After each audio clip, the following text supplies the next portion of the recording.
My name is Bob Watts, and I grew up in Hamilton. I was born in 1953.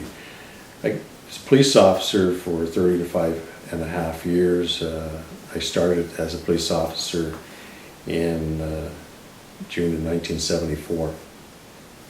I never knew too much about Tim Hortons, the coffee shop. I knew about Tim Hortons, the hockey player. I didn't know about Tim Hortons and never started drinking coffee until I was on the job and teamed up with a more senior officer. And the first shop that I visited was the first shop of Tim Hortons on Ottawa Street. And it seemed to be almost like a daily ritual when we worked.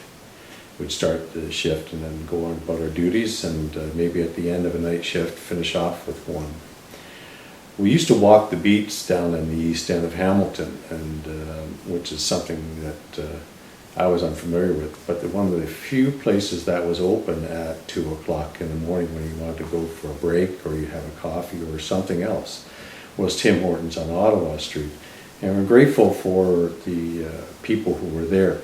You knew them, they knew you, you said hello, and at least you had some place that you could just sort of take a moment for yourself.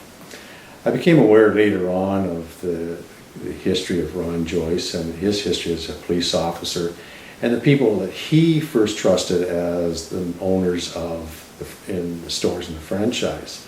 And I think that sort of was in their first initial ties that I became aware of. Policing, I drank coffee for 35 and a half years. I'm not going to say I didn't.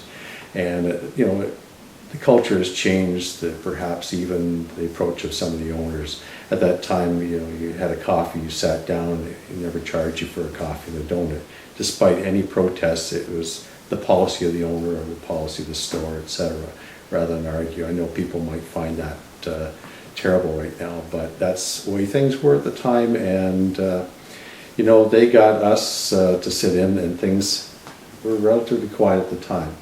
And I have no regrets about any relationship or anything that Tim Hortons ever did in this town.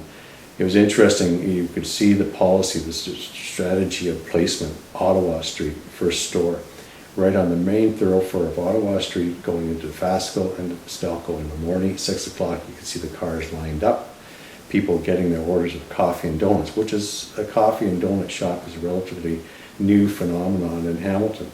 Again, new to me, and I'm sure a lot of people, but the convenience was get a quick bite, get going, and it worked. And you see that sort of philosophy still continuing, the placement, the strategy, and the traffic movement. I don't think that it's changed. I still drink Tim Hortons coffee. And then if I'm going away or something, it just seemed to be natural that the trip starts with a coffee, and then you nurse that wherever it is. And it seems to start something that is something, I hate to say it, a tradition, but it is what it is. In closing, I think Tim Hortons has been good for this community. It's not to blow smoke toward them, but it's been a positive movement. And I think it's because the people who were actually in the stores, working the counters, and the owners themselves were very, very personable people who came from themselves varied backgrounds.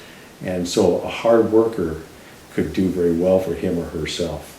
But the people inside the store were the ones who made Tim Hortons as much as the donuts.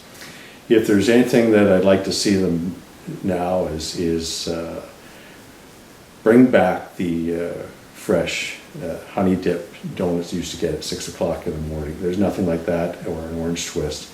Some of the stuff now, sorry, it just doesn't cut it. But that's one of the things, the only thing I would ever say to them is bring them back.